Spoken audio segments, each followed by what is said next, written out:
Our next presenter, Dr. Adam Irwin, NHMRC Fellow here at the UQ Centre for Clinical Research in Brisbane. Dr. Irwin is also a paediatric infectious disease specialist at the Queensland Children's Hospital. His research focus is on early recognition of invasive infection and sepsis, and I'm very lucky to be working with Adam as we're looking at neonatal therapeutic drug monitoring using microsampling. Adam? Thank you, Susie, and thanks to Tavy. I think Tavy set the scene really nicely, in fact, for Susie and I now. And we're going to focus primarily on the application of microsampling to therapeutic drug monitoring in the setting of the neonatal unit. And I would just say that, yes, I'm primarily a clinician and very much interested in the application of the science of antimicrobial pharmacokinetics, pharmacodynamics at the bedside, and in the application of the science of microsampling. So it's fantastic for me to hear from bona fide pharmacists, pharmacologists, engineers, bioanalysts.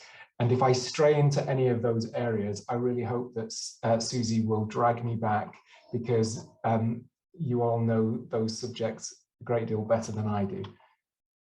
So where I hope to be able to contribute something is to provide a bit of the clinical context to neonatal sepsis and why I think that's a particularly important problem, and how I think we ought to be optimizing the treatment, the antimicrobial treatment of neonatal sepsis, why that's difficult and why it's important. And again, some of that Tavy has covered really nicely in the setting of the pediatric ICU, and much of what he said about the evidence base to support antimicrobial dosing and the success or otherwise of us achieving adequate antimicrobial exposures on the neonatal ICU also apply to the pediatric ICU and vice versa.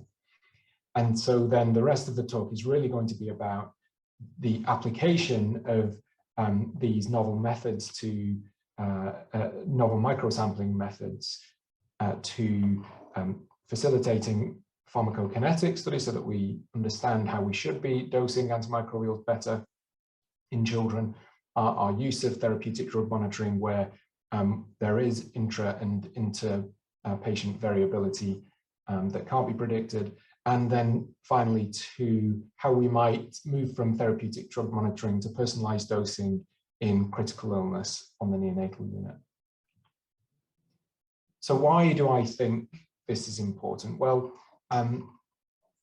there were roughly 5 million deaths in children under 5 in 2017, the last global burden of disease study, and that's substantially better than global mortality, under 5 global mortality in 1990. There has been significant reduction in under 5 mortality through the course of the Millennium Development Goals.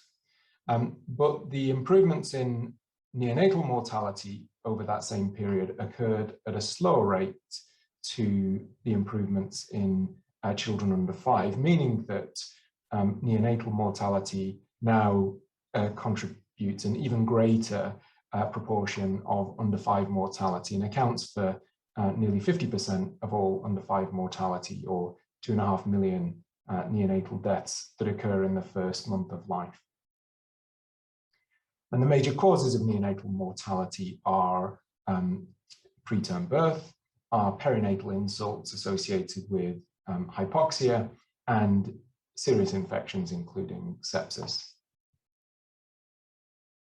And it's not simply in low-income countries that this is true. The neonatal period is the highest risk period for invasive infection.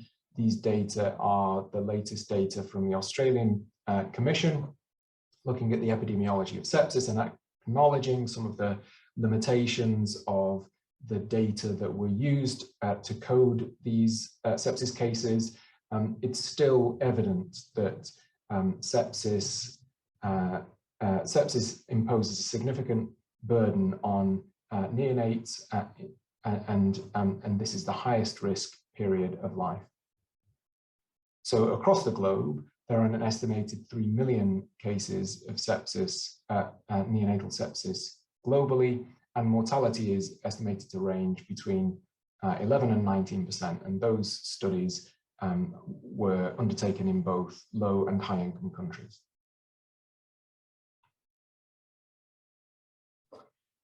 The other reason why we should worry about a slowing rate of improvement in neonatal mortality is because of the increasing burden of antimicrobial resistance in neonatal sepsis. In particular, we worry about the development and the spread of multi-drug resistant gram-negatives, which are some of the World Health Organization priority pathogens for new antimicrobials.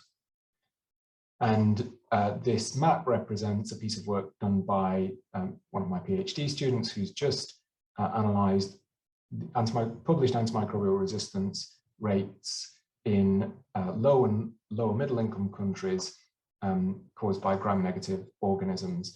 And the data are really troubling, really alarming. And in low and lower middle income countries, 60% of neonatal sepsis is caused by gram-negative organisms. And the rate of resistance to the WHO recommended empirical antibiotics are staggeringly high as 40 to 70% for aminoglycosides, even higher for ampicillin. I've not even listed it. And of great concern, as high as 60 to 80% for third generation cephalosporins, which would be the second line recommended antibiotic for neonatal sepsis. So if we're to optimize the antimicrobial treatment of neonatal sepsis, we really need to ensure, first of all, that we understand the etiology of neonatal sepsis and its associated AMR, antimicrobial resistance, and that we can implement and provide access to appropriate antibiotic regimens. We also need then to be able to use these antimicrobials appropriately. We need to ensure appropriate antimicrobial stewardship. We need to reduce unnecessary treatment, and we need to ensure that we're using these recommended antimicrobials at the right dose, with the right drug for the right duration. And so how do I think microsampling can help? Well, I am absolutely convinced of Tavi's assertion that microsampling has an important role to play in optimizing antimicrobial treatments in children, and believe that neonates for whom blood sample volume is an even greater issue would benefit greatly from the application of microsampling. I think that we can derive improved dosing recommendations based on high quality pharmacokinetic studies using microsampling. Tavi's just touched upon that. We can use microsampling to reduce the burden of sampling in therapeutic drug monitoring. And we ought to be moving towards a target of personalized dosing, at least in critical illness. And so, as with children, there are limited data to underpin our understanding of antimicrobial pharmacokinetics in neonates, but there has been progress over the last decade. The studies that have been published, though, tend to be small. They tend to take a sparse sampling approach, and often they're opportunistic. They're using routinely taken clinical samples. And the reasons for that, the reasons for that are clear in the table on the right-hand side. There are significant challenges to undertaking neonatal pharmacokinetic studies. There's a great deal of patient heterogeneity. There may be a tenfold change in patient weight from 500 grams to 5 kilograms, although I was very impressed with Tavi's range of 2.5 kilos to 130 kilograms, so I think that the pediatric ICU wins there. And there is, of course, a physiological maturation that occurs in these early weeks of life. In addition to that, there's all of the physiological variability that occurs in critical illness like sepsis, and then many neonates are on a number of drugs, meaning that drug-drug interactions need to be taken into account. And together, all of these challenges really emphasize the potential benefits of a microsampling approach. We know that it's difficult to perform pharmacokinetic samples using the sample frequency that we would like, using the appropriate sampling method and sampling volumes. Each of these challenges needs to be overcome in undertaking neonatal pharmacokinetic study, and microsampling is one way of overcoming some of these challenges. And in doing so, we ought to be able to actively design high-quality neonatal antimicrobial pharmacokinetic studies. And the reason that's necessary is not only to provide a better understanding of our existing drugs, but to provide data for new necessary antimicrobials, particularly for multi-drug-resistant infections, and repurposed old drugs. So the physiological variation that occurs in neonatal sepsis is similar to sepsis in children and indeed sepsis in adults, with significant cardiovascular variability, changes in renal function, and all of these acute variations occurring over and overlaying the normal maturation that's occurring in the neonate. So moving on from pharmacokinetic studies, as Taylor was describing, we already use therapeutic drug monitoring for antimicrobials in neonates, and the two most commonly used drugs are listed here: gentamicin on the left, which is an aminoglycoside antibiotic for which the PK/PD target is concentration based, and for which we typically use therapeutic drug monitoring to ensure clearance and monitor for toxicity. Vancomycin, on the other hand, is a glycopeptide antibiotic which has a different PD target of AUC over MIC, and we often still use trough levels in children and neonates, but use those to infer AUC over MIC rightly or wrongly, and both to ensure appropriate therapeutic levels and to avoid toxicity. And so now I'm going to hand back to Susie, and Susie, I'm happy to control the slides still, to talk about some of the work we've been doing to optimize TDM using microsampling. Thanks, Adam. Just to build on what Adam was saying about the use of therapeutic drug monitoring in neonates, I'll just referring here to a conference report, an expert panel, a position paper that was recently published. And this is from the European Society of Intensive Care Medicine, European Society of Clinical Microbiology and Infectious Diseases, International Association of Therapeutic Drug Monitoring and Clinical Toxicology, as well as the International Society of Antimicrobial Chemotherapy. This is regarding antimicrobial therapeutic drug monitoring in critically ill adult patients. And the paper, I think, is a direction which will probably head towards pediatric and neonatal patients.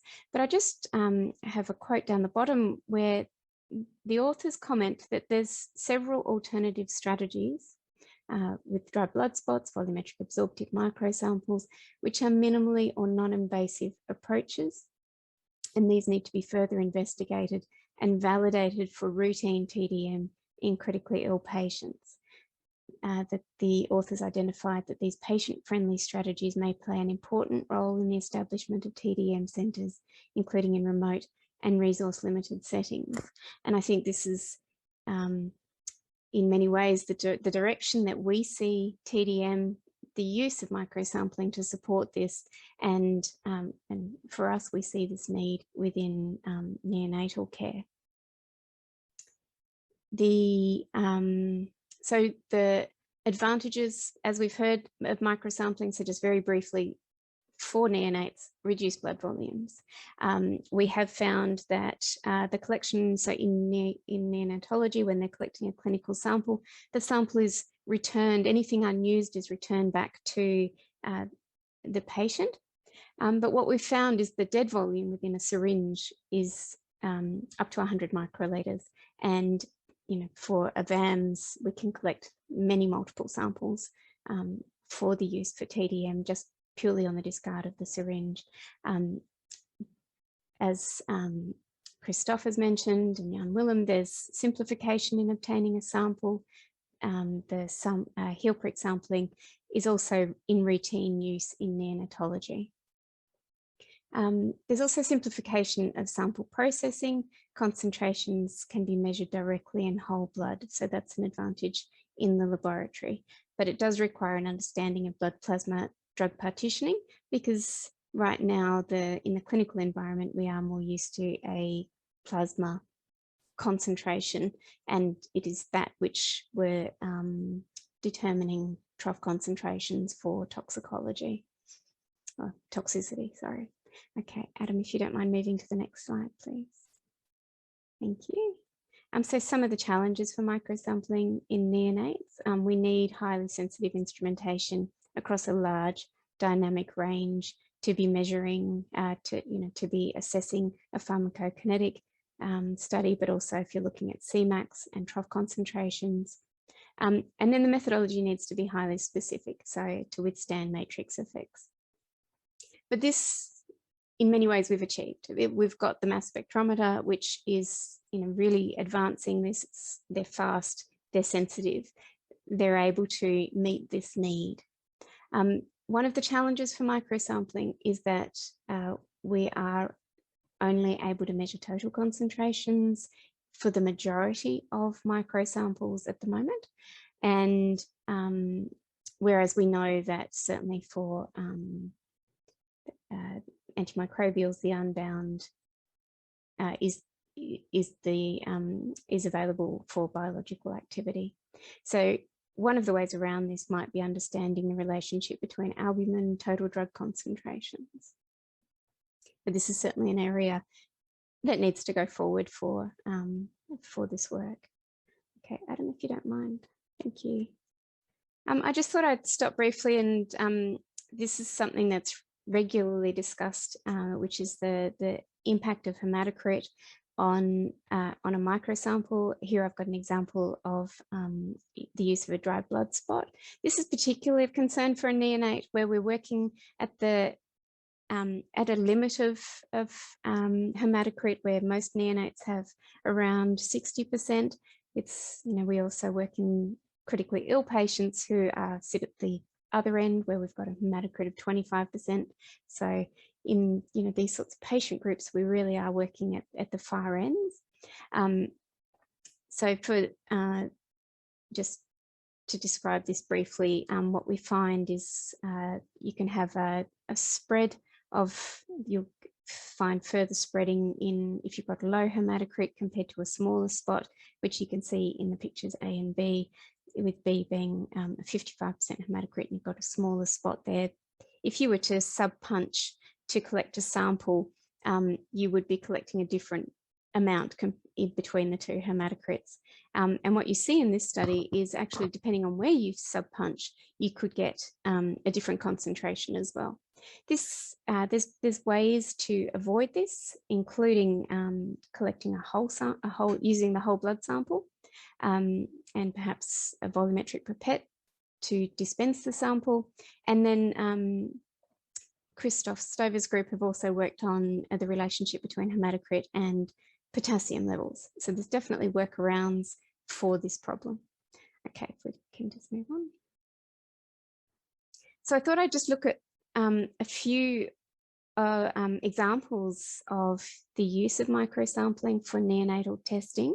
And there's not a great deal around, and actually I'll just comment on in Tavy's study, Tavy's presentation, he was talking about the American Association of Pharmaceutical Scientists workshop at Land of Lakes, and they were commenting there that during discussion they were able to identify that conducting bridging studies in neonates and younger pediatric populations is extremely challenging due to their blood volume. And they suggested that additional bridging studies involving neonate patients may not need to be performed if you can perform them in perhaps younger pediatric patients, or in older, or even in adult patients, but they were recommending that you could use a few patients of, a few neonatal or younger pediatric patients to support those bridging studies in order to demonstrate that correlation. But this is an example of a caffeine analysis of dried blood spots. And here they had 44 preterm neonates, so quite a decent sized study. And they were able to correlate the dried blood spot and the plasma samples. And then I've got another example just on my next slide. Thanks, Adam. And this is microfungin with the use of heel stick microsampling. And in this case, they used a capillary microsample. And similarly to Tavy's study in the PIMS study, and they collected 8 samples per patient on 2 dosing intervals. And that's in 8 preterm neonates. And again, they were able to correlate the venous concentration with the heel stick concentration. And probably one of the advantages here is they're staying in the same matrix, so remaining in a plasma sample. And then again, the neonate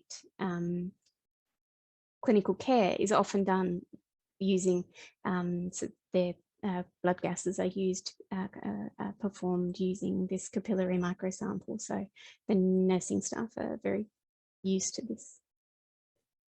And if we can just move. Yeah. So this is, so we've been looking at some studies here locally at the Royal Brisbane and Women's Hospital in the neonatal intensive care unit. And we performed our options study, and there's 2 aspects to it. The first one here is our proof of concept study. And this is where we just had 2 neonatal patients.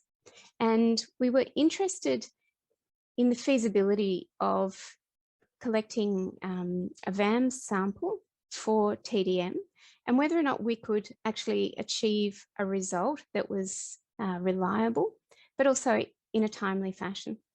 So what we did was we collected, at the time of gentamicin TDM for these patients, we also collected a wet VAMS, and we notified our research laboratory that we were collecting the sample, and then we moved it into the laboratory while the sample was also being processed within our local pathology laboratory.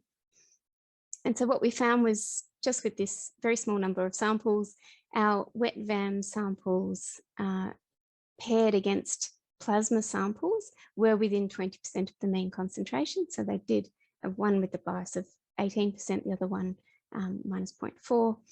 So within the criteria of being within 20%. And also the timing, we were able to match the pathology laboratory in providing a result in a responsive time that could meet therapeutic drug monitoring. And the second part of our option study, which is just on our next slide, thanks, Adam, is our microsampling correlative study, so a bridging study. And this, we had 24 neonatal patients who received gentamicin as they were at risk of sepsis, and we collected the samples on the VAMS device from either a heel prick or if a sample was being collected just from a syringe. And what we found was that 27 of our 32 paired samples were within 20% of the mean concentration for VAMS and plasma, and we had a bias of 3.4%. So the FDA criteria is that greater than 67% of samples need to be within 20% of the mean, and we had 84%. So just to show you that on a Bland-Altman plot, for those that like them, this is our Bland-Altman plot. So what you can see, so it's looking here for if there's any systematic bias or and so we don't have that. We've just got a generally a good spread across our concentration range, which was because we were looking at trough concentrations all in the low region. But you can see there it does, the results within the blue shaded area, those that fall within the FDA criteria. We also had quality control samples, and you can see the accuracy and precision were well within our acceptance criteria of 15%. Okay, and I'll pass back to Adam now. He's going to discuss the clinical element of our options study. Excuse me, and it's and I suppose it relates to work that I think Jan Willem did presented some similar work, is that right? And Tavy was also looking at family and nursing surveys as well. And so we approached the neonatal nurses to ask about acceptability of the procedure to them, and all of those 12 nurses agreed that they would recommend the use of microsampling. There was some discomfort observed by the nurses, so it was interesting to see that was consistent with those others who presented on this already today. But broadly speaking, the nurses were convinced that it would be of clinical value. Interestingly, we don't have any family parent surveys, I don't think, on this one. And so I've talked about the use of microsampling, the value of microsampling in improving our understanding of the pharmacokinetics of antimicrobials in neonates. We've given an application of microsampling for therapeutic drug monitoring for an existing indication. And I suppose Tavy presented those really interesting data on a failure to achieve adequate drug exposure on the pediatric ICU. And there was some data presented, published just recently by Joe Standing at St. George's just recently, looking at beta-lactam target attainment. And similarly, it was very difficult on the neonatal ICU to achieve adequate drug exposures for beta-lactams, admittedly with a sum total of 20 patients. But I think that it would be reasonable to assume that we would see a similar situation on the neonatal ICU in neonatal sepsis as well. And of course, we do have the data from adults that a failure to achieve adequate antimicrobial exposures results in adverse outcomes. And while we may not have demonstrated that as yet in children or neonates, I think it would be incumbent upon us to try to achieve appropriate antimicrobial exposures to optimize outcomes from invasive infections. And so one approach to doing this that we would like to explore would be through using model-informed precision dosing, software-guided dosing, which combines therapeutic drug monitoring with individual patient data and existing population PK models. One of the limitations, of course, is that you have an adequate model to apply, and there are aspects of the individual there are individual variables that can't be taken into account by these dosing software strategies. And I'll just say very quickly that we are looking to apply this in an observational trial in sepsis, including children. And this is the DIRECT study that's looking to reduce the time to effective antimicrobials as defined by time above MIC in both children and adults in a multi-center ICU sepsis study. This is a pilot study. We've now recruited more than 150 children and adults, and we hope to be able to share those data in the coming 12 months or so. And then finally, I suppose the other advantages of optimizing antimicrobial dosing in sepsis is that there may be downstream effects in suppressing the development of resistance and reducing the impact of antimicrobials on the microbiome, both of which are extremely important in the context of neonatal sepsis. So to bring you back to the clinical scenario, neonatal sepsis really is one of the great global public health emergencies. And if we're to continue to make improvements in neonatal mortality, we really need to improve outcomes from neonatal sepsis, including access to effective both new and repurposed antibiotics that we can dose effectively, particularly for multi-drug resistant infections, and then to optimize dosing in critical illness. And I think that microsampling offers significant potential to underpin all of these objectives with the ability to support us to perform high quality pharmacokinetic studies, to perform effective and timely therapeutic drug monitoring, and to support personalized dosing in the critically ill. And there are a whole host of people to acknowledge who've worked alongside us, and I'd like to thank Susie as well, both for inviting me and for working alongside me in this great study. Mm-hmm. My pleasure, Adam. It's been great, and looking forward to our next phase. Now, in the interest of time, I'm just going to skip forward and we won't actually address any questions directly, but if anyone did have any, please feel free to pop them into the Q&A function, and Adam and I will address them in the background.